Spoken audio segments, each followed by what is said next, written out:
London में यूरोपीय union की सबसे बड़ी बैठक दोपहर 3 बजे लंदन में शिखर सम्मेलन होने वाला है।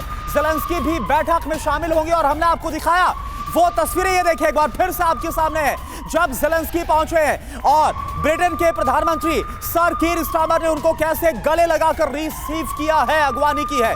यूक्रेन वॉर समिट में रूस यूक्रेन युद्ध पर वार्ता, यूक्रेन को हथियार दे सकता है। तो कुल मिलाकर अब एक ये बहुत बड़ा सवाल बना हुआ है कि आज जो 3 बजे के बाद समिट होने वाली और तमाम जो यूरोपीय देश हैं उनकी तरफ से रुख साफ कर दिया गया है। और हमने देखा चाहे जर्मनी हो, स्पेन हो या फिर ब्रिटेन हो, जब उनकी तरफ से पोस्ट किया गया तो एक को पर्सनली धन्यवाद किया गया यूक्रेन की तरफ से कि आपके सपोर्ट के लिए बहुत बहुत शुक्रिया। तो अब आप देखिए होता हुआ क्या नजर आ रहा और क्यों आज की जो बैठक है, आज की जो मुलाकात है लंदन में, इस पर पूरी दुनिया की निगाह है। दरअसल लंदन में सबसे बड़ा मंथन होगा, रूस पर यूरोप का आक्रमण होने वाला है। क्या लंदन में क्या होगा यह आप जरा समझिए। दरअसल नाटो ईयू की शिखर वार्ता है, ट्रंप ज़ेलेंस्की की बहस के बाद यह चर्चा होने वाली। और अगर हम देखें बाकी की जो नाटो कंट्रीज यूरोपीय देश हैं वो ज़ेलेंस्की के समर्थन में खुलकर आ गए।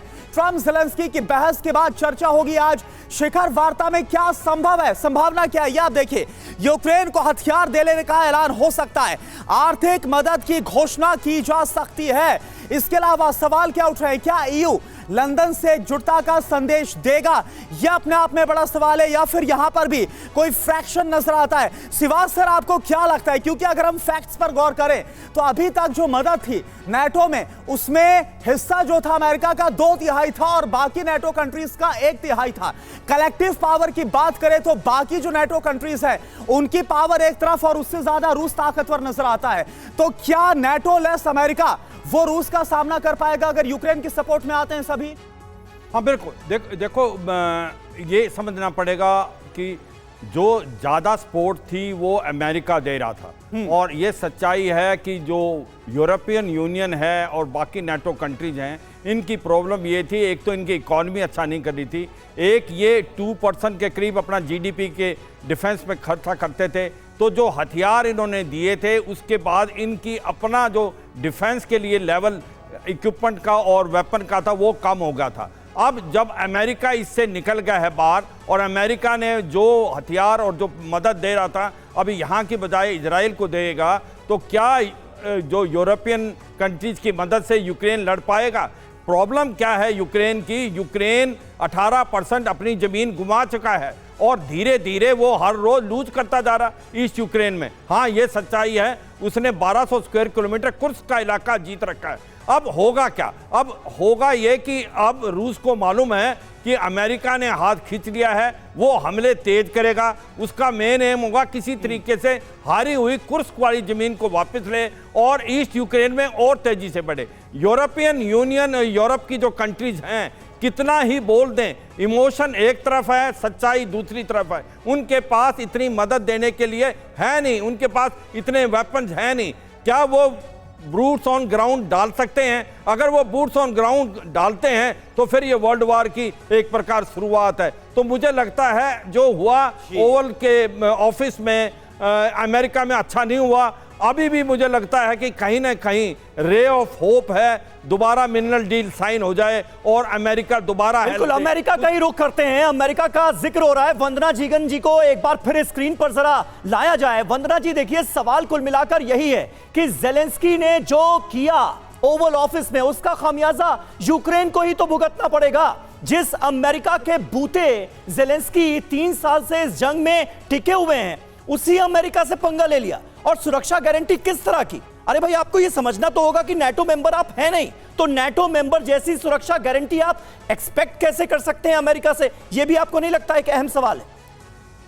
आपको एक ये बात भी मालूम होगी कि नेटो की सदस्यता बाद में बीच में और लोगों को भी दे गई, बट जो देश वॉर में होता है उसको नेटो की सदस्यता नहीं दी जाती। एंड यूक्रेन अभी नेटो की सदस्यता नहीं उसको मिल सकती है क्योंकि Ukraine is already in the war. बिल्कुल, वी ऑल नो दैट हैं। और अभी आप जैसे इतना बड़ा उम्मीद लगा के बैठे हैं, क्या उम्मीद करेंगे ब्रिटेन से? ब्रिटेन की अपनी इकोनॉमी की जो हालत है वो हम सब लोग जानते हैं।